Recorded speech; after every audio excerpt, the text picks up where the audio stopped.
you're just kind of like, wait, what? What? Oh, yeah. Just go along with the ride. It's fun. It's fun. Hello and welcome to Watch Out for This. My name is Maddie and I'll be your host. On the other line today we have the amazing, absolutely sarcastic fellow film junkie and radio superstar, Ava Anderson. What's up, people? What's up? I'm Ava. How's it going? Hi, Maddie. How are you? Hello, I'm good. Thank you so much for joining me tonight on the pod. We're going to talk about the last two episodes of WandaVision on Disney Plus. Woohoo! A lot of new advancements, right? I feel like every episode we get a little bit more clarity as to what is happening, and then we also really? just... Wait, you get clarity? I'm more confused. Yeah, we get more clarity, and then we get God. confused again, and I think that's just the fun of it. I don't know.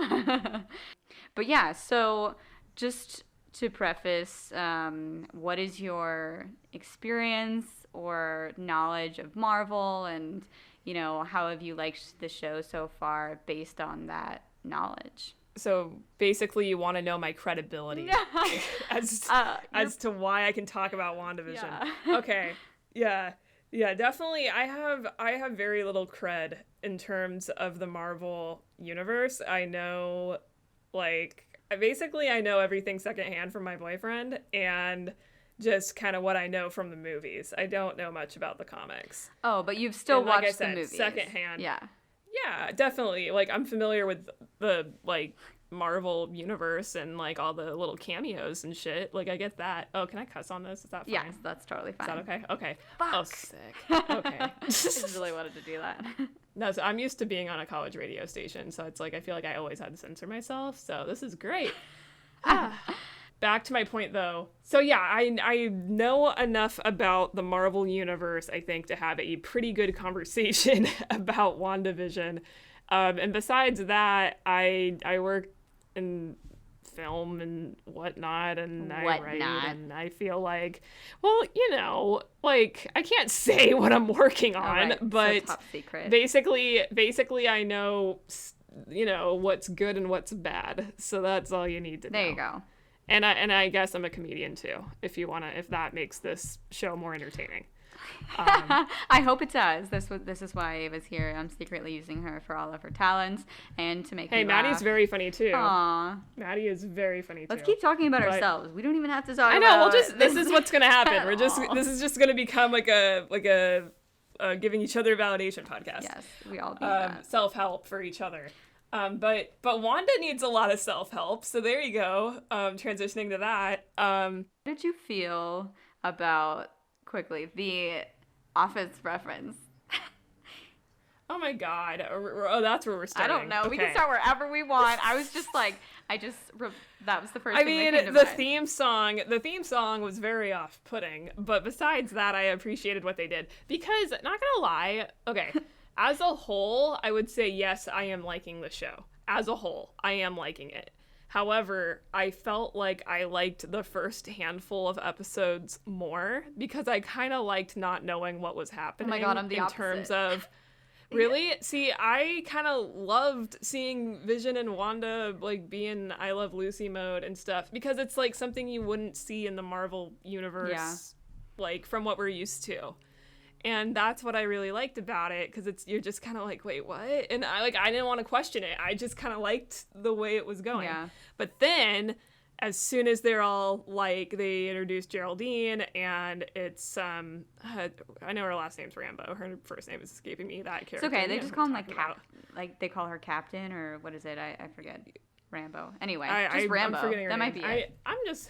I know her last name is Rambo, but... Anyway, when they introduce... Here, I'm going to be a professional. And get the cast in front of me, because... Yeah, I'm doing that, too. I'm not a professional. Oh, Monica Rambo. There you go. Okay, that's her name. Monica Rambeau. So when she gets involved in this, and then you're kind of like, oh my God, the blip or whatever, and seeing how that impacted normal people, I was like, okay, this is cool. This is kind of a cool little Marvel tie-in to this weird world that we're not really knowing yet. But then, I don't know, I felt like as soon as they introduced Pietro, I was just kind of like, what? You know, like, how many? So now they're going to try to do the Marvel cameo thing? Like, is that where we're headed to now? Because I was okay with it with Darcy and Randall Park's character. What's his name? You know what I'm talking about. Like, he's the FBI agent that was from Ant-Man. Yes. Anyways, like, Jimmy Woo. I was okay. Jimmy Woo, okay. We're very professional, and we're very knowledgeable about Marvel, which is why we're talking about it. But back to my point, though, it's like, I'm kind of, like, now accepting, okay, this is just another Marvel fun, like, you know, we're trying to figure out what this is kind of a thing. Yeah. Well, I was, like, I know most people like that, but I kind of liked the whole weird, like, Vision and Wanda sitcom-y thing. Yeah, it was at a place that it was unusual, but in like a nice way, maybe in a comforting way, you know? And well, yeah, I agree with that. And I think it's just, I'm just not a big, like, yes, I like Marvel movies, but I'm not, like, obsessed with them, like a lot of other people. Yeah.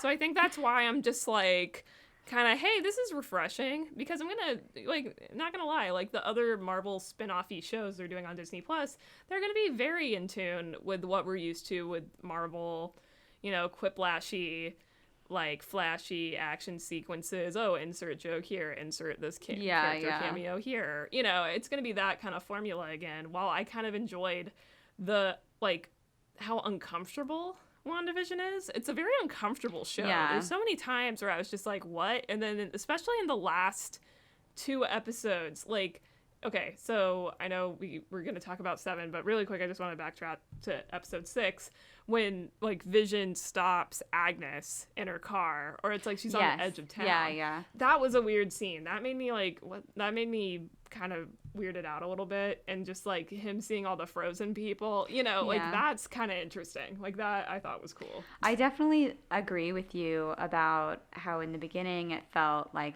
not anti-Marvel necessarily, but very out of place for a Marvel narrative.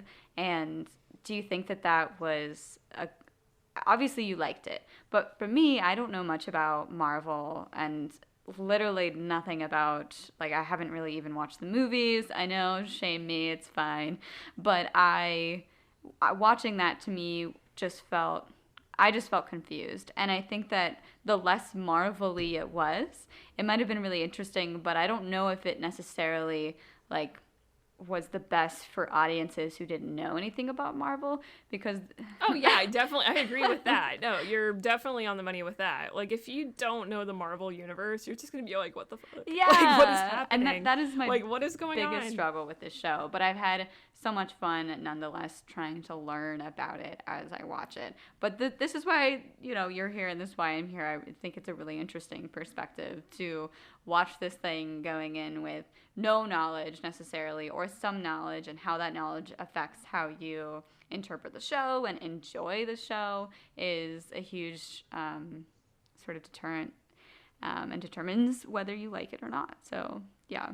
But yeah, I mean, as a whole, it's like, yeah, like, it's definitely keeping me intrigued. And I do really, like, okay, like, for you kind of bringing up how much you know and how much you don't, like, I had no idea who Agnes really was. Like, I don't know that character, the Agatha witch person. Like, I have, like, my boyfriend Brian had to tell me that and give me that context. And I was just like, okay, well, that was just a spoiler that if I saw that on Twitter before watching this, I don't think I would have cared, because I wouldn't have known. Yes, yeah. You know, so that was kind of a good example of, like, okay, so if you're not a big Marvel fan, what is the significance of this? And then now I'm, like, more confused, because I'm like, okay, so is Wanda controlling her too now, or is she just going along with it and it's a trick? Like, to me, I'm, like, more confused, and I don't like that it's, like, I don't know, like, I know I was saying that I liked the weirdness of it in the beginning, but at least you kind of knew, like, oh, this is the world they're in, this is interesting. Yeah. But, like, now I'm just kind of like, and you know me, like, I'm a writer, like, I'm very, like, analytical about world building and the rules of, like, okay, how does this hex thing work? Yeah. And how does Wanda control it, you know? it's just, I feel like with all these like superhero action movies, I feel like they always do a bad job about being consistent with like, okay, Yes.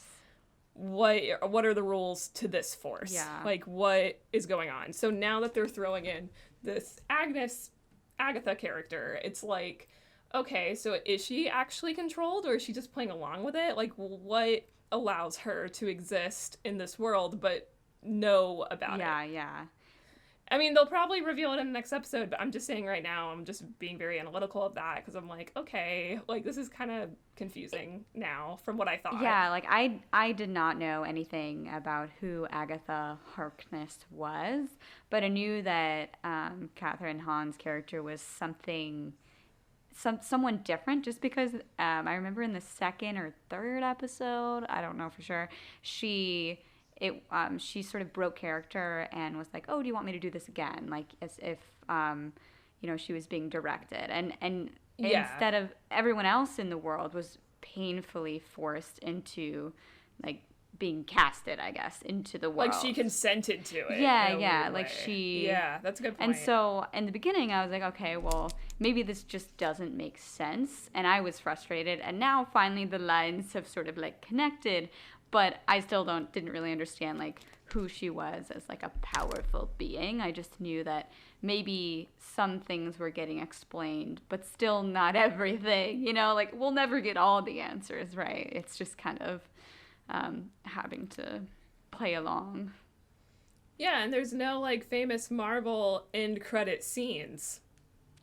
Just saying, like, we don't have that in this series. Wait, what do you mean? In terms, well, okay, like, do you know like how the Marvel movies kind of like really played off the whole, oh, wait till after the credits and you see something that kind of ties into like the next movie. Yeah. Or the next person they're going to introduce. That's like a very Marvel-y, I mean, even before Marvel really took it over, like movies would do that, but it's kind of known to be a Marvel thing now.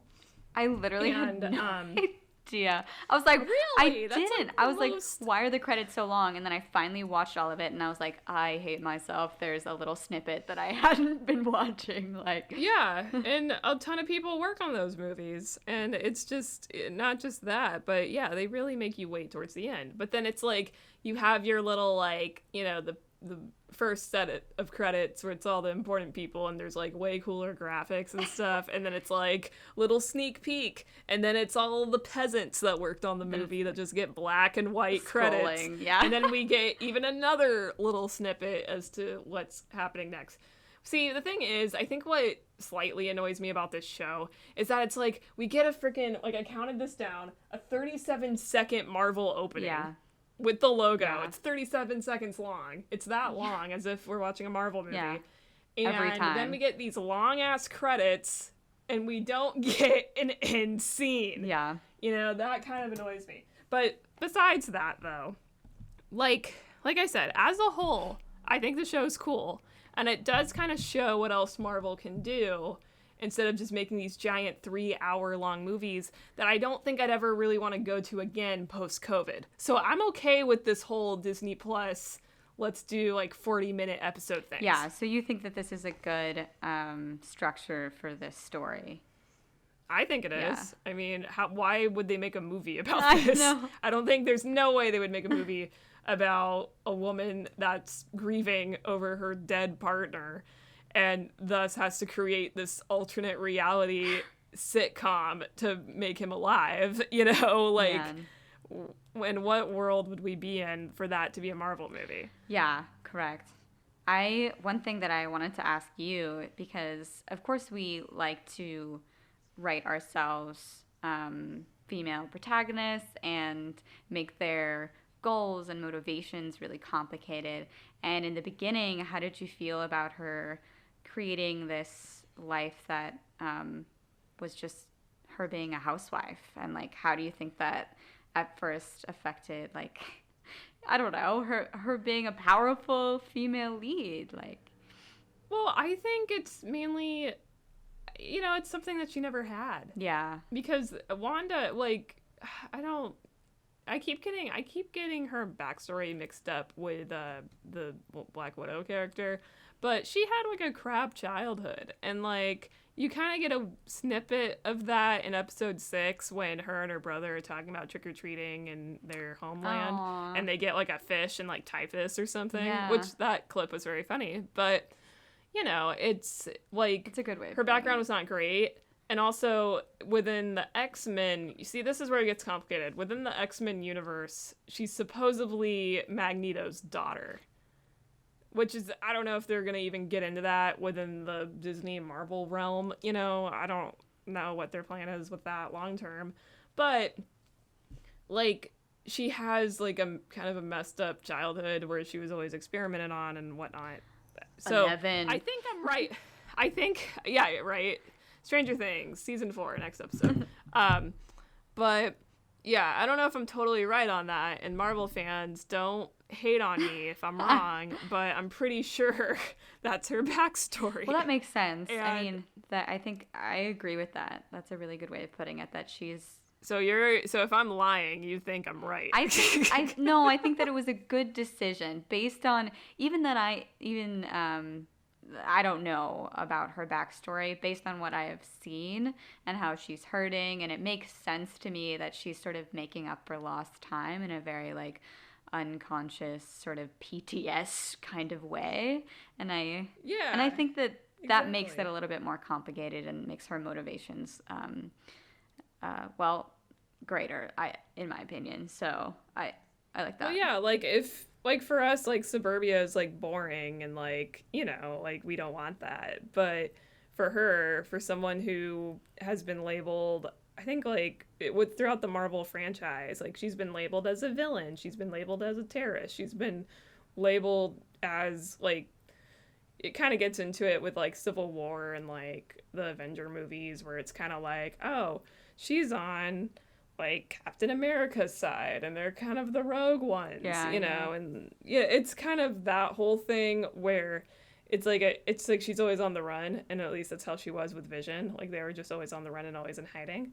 So, and then of course, like in the last 2 Avenger movies where it's like basically she kills him and then Thanos like is like, haha, screw you, and then brings him back to life, and then he kills him again. Like that sucks to see someone that you love get killed twice. Yeah. You know, and you know, I don't blame her for wanting a suburban life, and as a like female writer, it's like I'm not, because I know like some like female writers are very much like, yeah, we gotta make them strong and whatever. And whatever.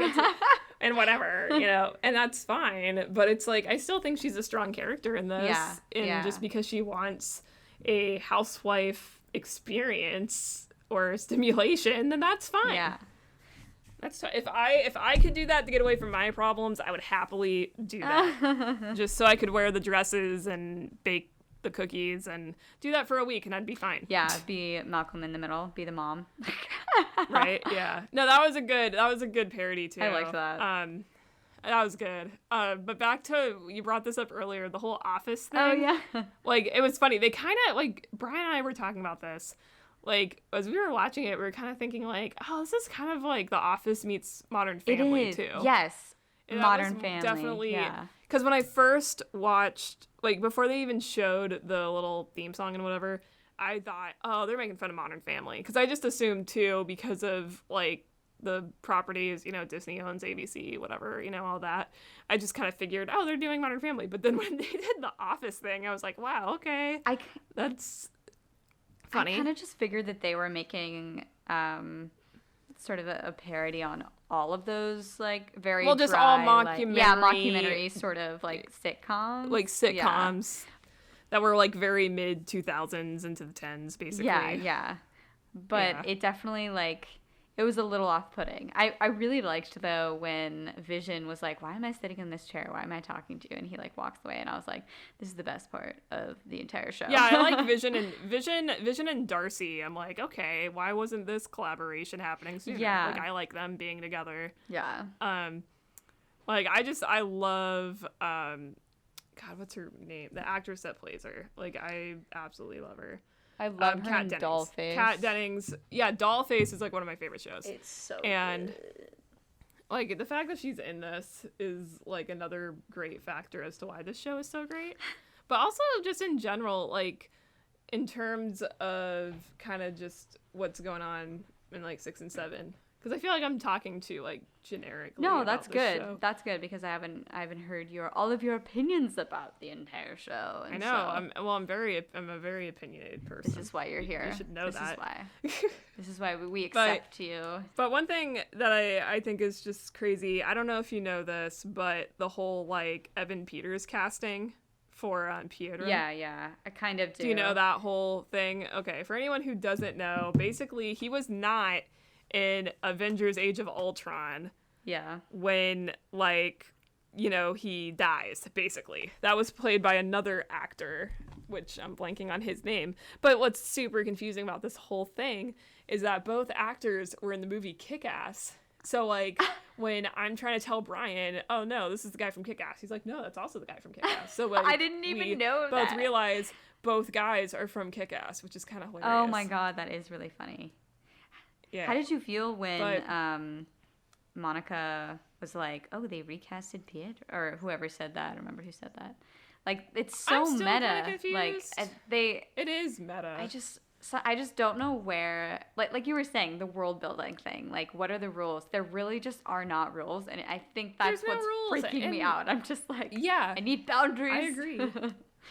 Well, yeah, I totally agree with that because that's kind of another inconsistent world thing too. Because I'm like, okay, so, like, I mean, it's different with Vision because Vision has his like visiony time stone things, right? But in terms of just a regular human, it's like, oh, well, why didn't the original guy come back? I mean, outside of that, it would be like, yeah, we're trying to merge X-Men First Class with our Marvel franchise or whatever. But that's why I think they did that. But yeah, who knows? Who knows? Right? That's like literally the only reason why I think they did that. But who the hell knows? We could be wrong. A part of me just thinks that this entire show is just for like Marvel, like I don't know, like Marvel junkies, Marvel, just to be like, well, yeah. Well, that's great. Like, that's totally great. But, like, I think that line was just slid in there just to be like, oh, my God, she said it. Oh, my God. You know, like, and just to... They're self-aware of what they're doing. Yeah. Oh, my God. And I think that, like, there is some fun in that. But to me, I was just like, what? Like, what is happening? Well, see, that goes back to your whole point, that if you just don't know the Marvel, and hell, even the X-Men thing now, apparently, like, you're gonna be very confused. Yeah. And at the end of the day, it's like, I mean, I could even say the same things about The Mandalorian, if you ever want to talk about that. Oh, yeah. Like, in terms of, you know, these shows are just being developed to expand a franchise. True. Or, if you want to be more poetic about it, a world that people love. You know, like... And characters that people don't want to let go of yet. You're not wrong. You know? You're so right. And because here's the thing. The one thing that this show did do for me, though, I'm very attracted to Vision. And that's something that has not, like, ever been a thing for me. So that is definitely one plus of the show, is that I find Vision very attractive now. So there you go. By bringing him back to life, found that out. Paul Bettany gets us every time. Yeah. No, it's part of it is his voice, but I think ultimately at the end of the day, I think just the makeup does it for me. Just red, color of love, yeah, and blood. His piercing eyes. His sharp cheekbones. I'm looking at a photo of him right now. But okay, Ava, with 2 episodes left, dare I say, where do you think this will go? Oh my God. Where do you think that they'll take us? Or where do you want it to go? No idea. I don't know. I don't know, because now, like, I thought I knew where it was going, and I'm thinking, okay, the mean white guy who owns S.H.I.E.L.D., whatever his name is, like, okay, he's gonna try to get Vision now, because he wants his power, because that's basically every single plot line of a Marvel movie. They want. And then, meanwhile, Monica Rambeau, that character, like, meanwhile, she's like, yeah, I've been through the hex, like, 3 times, and, like, I can have cancer, but, like, I have powers now. So, I don't know, like, That was weird. I was like, now that she was kind of weird. That was she an Avenger now? Like, I'm so confused. Yeah. I want to be an Avenger. Is that we the should point? walk through the hex, because apparently you can. I didn't know that, but I have so many questions. No, what I think is so dumb is that this highly state-of-the-art, like, vehicle that they are like, yeah, this is the toughest thing we got, can't go through the hex, but like a human can without a helmet. I'm like, come on. Yeah. Not only that, like, but that was pretty dumb. But she expanded like the boundaries of the hex. We were laughing. We were laughing at that part. We thought that was pretty funny. And everyone was running away from it and just kind of slid right through and became like circus people. I was like, how come like Monica couldn't just do that? You know, like that didn't make sense to me either. But hey. Yeah, I don't know. It's because she was wearing a fancy suit or something. But yeah, that whole scene where she's like just going through the hex and it's like crazy, like she's on acid or something. I thought that was pretty funny. Really liked that, actually. It kind of made me feel like I was on like acid, but also doing DDR at the same time. Yeah, because you know, like, they got all like the 80s God. Like trippy. Actually, DDR was not in the 80s, but you know what I mean, like the lights, the colors. Like anyway, sure, because I totally do acid, Maddie. No, I meant totally DDR, know what you're talking about. Dance Dance Revolution, and also psychedelics. Oh, that's what you're saying. Yeah. Oh, that's what you're talking both. About. Yeah, of course they have Just to hit that. Both thing. at the same time. You'll basically be Monica Rambeau going through the hex. Also, can we just talk about how Agnes like actually killed their dog? Like, oh my God, that's pretty messed up. Can we talk about that? Like, I kind of feel like they added her at the end just to be like, here are all these loose ends. Let's tie this one, and then also, why not? She'll kill the dog. Like, what? I mean, that was an adorable dog, and I'm like, what the hell? You have a creepy bunny, but you kill the dog. Like, okay. Yeah, what's up with the bunny? I don't know, because she's a witch. I don't know if that's like a witch thing to have bunnies. Oh, the bunny, yeah. I don't get the bunny thing. I don't know if I care to know, but I'm happy that no animals were harmed. Just kidding. A dog died. Sparky. Rip. But okay, other notes that I had, I don't know, like the Halloween episode as a whole, yes, it was a good episode. Yes. It was fun. The production design was fun. Definitely creepy, made you feel uncomfortable. But the one thing that always just drives me insane is when it's like the scene where it's the FBI agent, Monica, and Darcy, they're like infiltrating the lab or whatever. Oh, yeah. And then Darcy's like, I got a hack to get into this thing.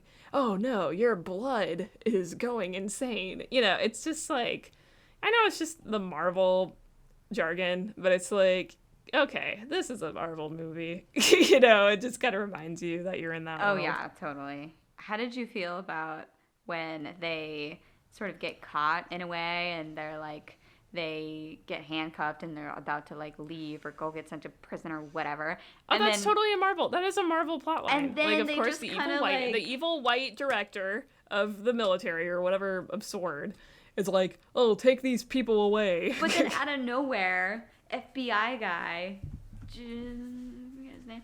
Oh, you mean when he punches like, them and like fights? I was like, is that felt what you're so out of character. Yes, I was like, I guess. Oh, I love that for him. See, I like found him attractive when he did that too. No, I've always thought Randall Park is a very attractive man. Oh, totally. But yeah, I love that for him. And then that made me realize, why don't we make a Marvel spinoff of his character? And it could be like a Marvel X-Files where it's just normal people dealing with Marvel I really things. Like that. And he's one of my favorite characters. But the thing was, I know, exactly. He's one of my favorite characters too. And the thing is, like, when I pitched this idea to Brian was just like, oh, wasn't that Agents of S.H.I.E.L.D.? And I'm like, yeah, but nobody watched Agents of S.H.I.E.L.D. I don't even know, yeah. Yeah, see, nobody watched that show. It just had the guy from, like, 500 Days of Summer in it. That's basically all I know about it. But, yeah, as a whole, yes, episode 6, great. Love the costumes. Thought they were hot. Like I said, I liked seeing the Vision and, and Wanda in tights. That was fun. And then as a whole, I love Wanda's accent in this show, too. Wait, what do you mean? Like, her accent... Well, because, like, she has a Russian-ish kind of I think it's Russian. Like, she has an accent when she's just being herself. When she is just being herself. You like that. Because the scene... Yeah, well, I'm just saying the scene when she confronts, like, the sword people, she has her accent again, and it's very obvious. But then when she goes back into the hex, she sounds like a, well, boys, Billy, Tommy. You know, she sounds like typical, like, suburban white mom. And then even her brother calls her out on that, too, about her accent. Or, like, she calls him out about his accent. Because he sounds very Midwestern. Yeah, that like, happened in the brother kind of guy. episode. Yeah, I was like... So that's what I mean. There's just so many parts about this show where I'm just like, what the hell is happening? Why does she have a standard suburban mom accent? And then, like, Vision doesn't. It's like, what is going on? Yeah, like, I don't know. I think the best advice I could have to anyone who is like me, who hasn't seen the Marvel shows, is literally just, like, go along. Just go along with the ride. It's fun. Along with the ride, fun. yeah. Like, it's a fun show. I do enjoy watching it. It is somewhat frustrating, but I am very happy. I'm very happy that I've watched it. Well, yeah, me too. Like, it's something I look forward to every week, and I think if a show does that, then it means it's a good show, in my opinion, like, objectively. And even, like, this last episode, even though, like, the whole, like, Agatha reveal, or is that her name, Agatha, right? Like, yeah. Harkness. Like, that whole thing, even though I was just like, okay, don't know what this is, but cool, big reveal. Sorry, I was, like, talking while I was burping, and I got really high-pitched. That was weird. I didn't even notice. Well, good. Now everyone else knows. But kind of back to what I was saying. How did you think about that, the Agatha Harkness reveal? Well, like I said earlier, it's like, I just didn't care, because I'm like, I don't know this character. I don't know the significance here. But then, of course, like, my boyfriend was like, oh, wow, that's so cool. That's, like, Scarlet Witch's villain. And then he was all like, wow, I wish I would have caught that earlier, because in episode 6, she's wearing a witch costume. Yes. Yeah, so... I know, they do a throwback to that when they, like, do her little... Her intro, which I love how she gets an intro, like, with some music, and, like... And then we have the reveal of the dog, which was sad. But even though I didn't know Agatha Harkness, I did kind of like that now... Wanda has sort of a villain, a rival in her world, like, in her little TV world. In her world, and I think that, like, a lot of the times I was just kind of like, well, she's so powerful, like, who can stop her? Obviously, now this person can stop. Yeah, like, dun dun dun. So I think that my favorite episode so far has been this episode 7, mostly because I like to know what's happening, and I think that now I'm excited to see the interaction between Agatha and Wanda moving forward, and, like, who wins in some way and why, and then now how Monica Rambeau has powers, and, like, maybe the 3 women kind of, like, duel it out in some way. I don't know. I am excited. Or they team up against the mean sword director guy. Oh my God. And they kick his ass. I think we just predicted it. There we go. Someone should write this down. Then Vision will probably die because he can't live outside the hex. I know. So that makes me really sad. Yeah. Real quick before we sort of finish it off, because I just generally have this question for you. Being that you have experience in film and look at things in a very analytical way, what do you think about the choice using the world she's created as, like, just TV, basically, her creating these, I know we talked about sitcoms, but, like, in general, like, every episode is, like, a different time period, and, like, why do you think that choice was good or bad, and, like, how do you feel about it? You know, I think at the end of the day, it's, like, it's kind of just an overall, like, meta thing of, like, oh, you know, this original concept is based on an already existing universe that is then, like, being portrayed through things we already know as well.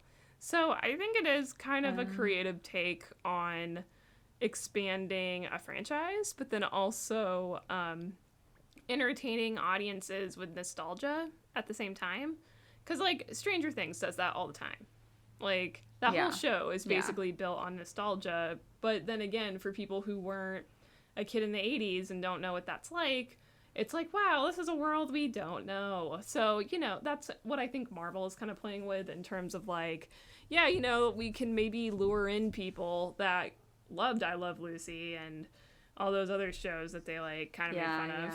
And yeah, I just feel like it's kind of playing with like the idea that yes, we can expand a franchise and expand a universe, but also keeping it kind of like, I don't want to say creative because that's like not the right word for it. It's just like, I think it's just an unusual take on something that we're very familiar with by telling it in familiar ways, but then making it weird. Because all the different ways they make us feel uncomfortable throughout this show, I think that's what kind of ties you into it. Yeah. So I agree. That was a really good way of putting it. Yeah, I loved it because obviously we like have studied some of these, you know, stories and shows, and so it was really interesting to me because of that, even though like I said before and many times that I didn't know Marvel. I was interested in the first 3 episodes because I was like, whoa, this is black and white, whoa, the aspect ratio is 4:6, like, you know, all those things that I had like known about I Love Lucy and the Dick Van Dyke Show and stuff like that it was cool to see in like a modern way. And like, well, for one, this has never been done before, and that's a huge reason to just do something, period. Yeah. And so as much as I say, like, this is confusing, and like, I don't know if I like how uncomfortable it made me feel, no one's ever done this before. Yeah. And that makes it really cool. Yeah, like, as a whole, I think it's a great show. And it's kind of, it makes, as someone who is a skeptical Marvel viewer, I'm not going to say a Marvel fan. I don't really know if I would consider myself a fan of the Marvel franchise. I'm going to call myself a Marvel viewer because I am a consumer of it and I do like it, but I'm not obsessed with it. Yeah. But it does make me a little excited about like where else they could take these other series that they're working on. Like, I'm actually really excited for the whole Loki thing that they're gonna do. Yeah. Like, that seems really cool. So, you know, like, like I said, as a non-Marvel enthusiast, I give the show probably like maybe like 3.5 to 4 stars in terms of just what out of 5. Yeah, out of 5. Well, awesome. Thank you so much, Ava, for talking WandaVision today on the podcast. Tune in next time. We're going to cover the last 2 episodes of WandaVision, hopefully with some familiar faces or voices from the podcast. That would be episode, 8 and 9. But we're excited. We have no idea where it's going to go. And I can't wait to talk about it. Okay. Bye, guys. All right, thank you for having me. Totally. Bye.